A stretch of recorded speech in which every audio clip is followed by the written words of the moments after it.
परिचय। पीयूष नए घर में रहने के लिए आया है। वह सुबह उठकर अपने पापा मम्मी के साथ बालकनी में खड़ा होता है। सुबह की शांति में वह एक अलग प्रकार की आवाज सुनता है। वह आवाज पंप हाउस से आती हुई लगती है। उसने इस आवाज के बारे में अपने पापा से पूछा।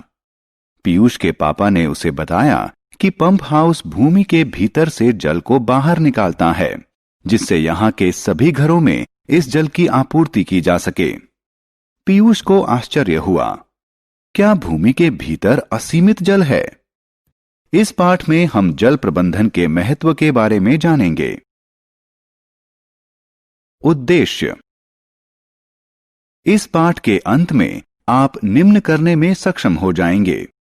भूमिगत जल के अवक्षय के कारकों को समझना, जल अपव्यय के तरीकों को सूचीबद्ध करना, बेहतर जल प्रबंधन की विधियों को सूचीबद्ध करना, जीवन में जल की कमी के प्रभावों को समझना।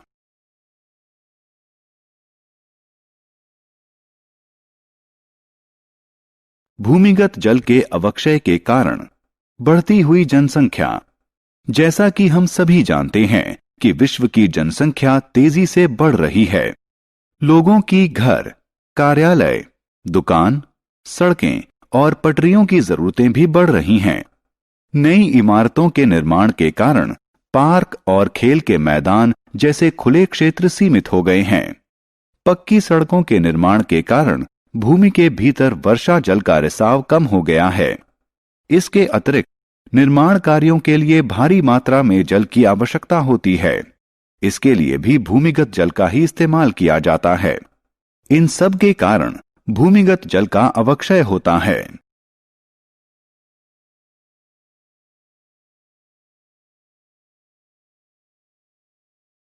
भूमिगत जल के अवक्षय का कारण। बढ़ते उद्योग। उद्योग आधुनिक विश्व के महत्वपूर्ण स्तंभ हैं। उद्योगों के बिना जीवन की कल्पना करना असंभव है। हमारे द्वारा दैनिक जीवन में इस्तेमाल किए जाने वाले लगभग सभी चीजें जैसे कपड़ा, कागज, औषधियां, कॉस्मेटिक्स इत्यादि उद्योगों में ही निर्मित होती हैं। औद्योगिकरण एक सतत चलने वाली प्रक्रिया है जिसका कोई अंत नहीं है। बढ़ती हुई जनसंख्या की बढ़ती हुई जरूरतों को पूरा करने के लिए प्रतिदिन नए उद्योग स्थापित हो रहे हैं। ये उद्योग उत्पादन प्रक्रिया के लिए प्रतिदिन भारी मात्रा में भूमिगत जल का इस्तेमाल करते हैं, जिस कारण भूमिगत जल का अवक्षय होता है।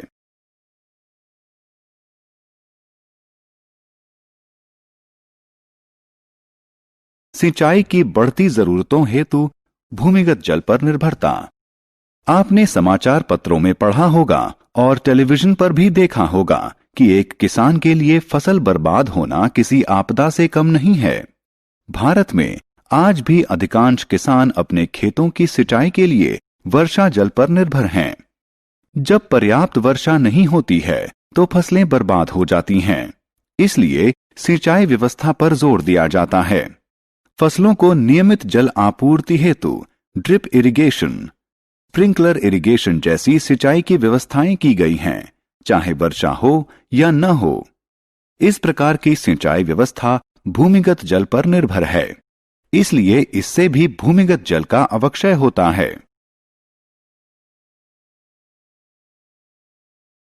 जल का वितरण। आप टेलीविजन पर समाचार देखते होंगे। विश्व के एक भाग में बाढ़ का प्रकोप है, जबकि दूसरे भाग में गंभीर सूखा है। बाढ़ और सूखा एक साथ, क्या ये आपको विचित्र नहीं लगता? इस विचित्र घटना के लिए विश्व के देशों में जल का असमान वितरण है। यहां तक कि एक देश के विभिन्न क्षेत्रों में भी जल का वितरण असमान रूप से होता है। एक ओर रेगिस्तान है जहां बहुत कम वर्षा होती है, और दूसरी ओर आर्द्रता वाले क्षेत्र हैं जहां भारी वर्षा होती है।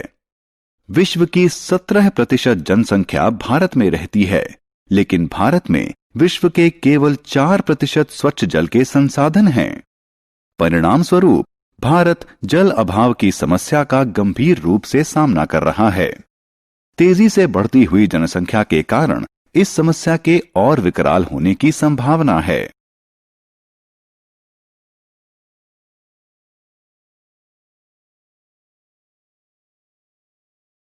जल का कुप्रबंधन। आपने स्कूल जाते समय ध्यान दिया होगा कि टंकियों से जल अनावश्यक रूप से बह रहा है। आप देखते हैं कि लोग अपनी कार की धुलाई के लिए पाइप का इस्तेमाल करते हैं। आपने जल के टैंकर से भी जल रिसते हुए देखा होगा। हम में से सभी जाने अनजाने में ब्रश करने, नहाने, धुलाई करने और अन्य गतिविधियों में जल बर्बाद करते हैं। हम वर्षा जल को नालियों में बहकर बर्बाद होने देते हैं। क्या आप इस बर्बादी से चिंतित हैं? आपको चिंतित होना चाहिए। निस्संदेह स्वच्छ जल नवीनीकरण योग्य है, लेकिन यह सीमित है और कुप्रबंधन तथा अंधाधुंध इस्तेमाल के कारण इसका अवक्षय होता है। जल प्रबंधन। यदि हम सीढ़ीदार खेतों, सड़कों व पटरियों से बहते हुए वर्षा जल को नालियों में बह जाने देने के बजाय उसे संग्रहित करके भंडारण कर लें, तो हमारे पास जल का पर्याप्त भंडार हो सकता है। बावड़ी, जो कि जल संग्रहित करने की पारंपरिक विधि है, पुनर्जीवित की जा सकती है। बावड़ी जल भंडारित करने वाले एक प्रकार के कुएं होते हैं। भंडारित जल कुछ व्यवस्थाएं करके इस्तेमाल के स्थान पर ले जाया जा सकता है। किसान अपने खेतों की सिंचाई के लिए ड्रिप इरिगेशन सिस्टम का इस्तेमाल करके जल संरक्षण में योगदान कर सकते हैं। ड्रिप इरिगेशन सिंचाई की एक ऐसी तकनीक है जिसमें पतली पाइप का इस्तेमाल करके सीधे पौधे की जड़ में पानी पहुंचाया जाता है। जल अभाव के प्रभाव। आइए हम जल अभाव के कारण पौधों पर पड़ने वाले प्रभाव का अध्ययन करें। मान लें कि आप छुट्टियां मनाने बाहर गए हैं। जब आप घर लौटते हैं तो देखते हैं कि आपके पौधे मुरझा गए हैं। क्यों? कारण आप अच्छी तरह जानते हैं। इनको कई दिनों से जल नहीं मिला है।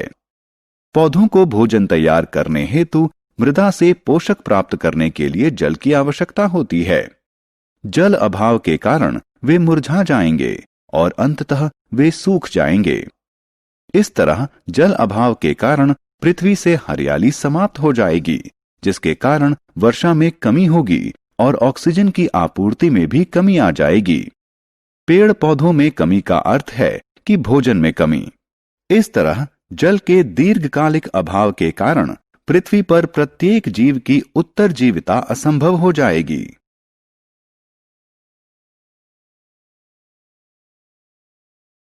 सारांश। आइए हमने जो कुछ सीखा है उसे संक्षेप में दोहराएं। नई इमारतों व सड़कों के निर्माण के कारण वर्षा जल का भूमि के भीतर रिसाव अवरुद्ध होता है। कृषि व उद्योगों में भारी मात्रा में जल के इस्तेमाल के कारण भूमिगत जल का अवक्षय होता है। पूरी पृथ्वी पर पानी का वितरण असमान है। वर्षा जल संचयन एक विधि है जिसके जरिए वर्षा के जल का संग्रहण, भंडारण और संरक्षण किया जाता है।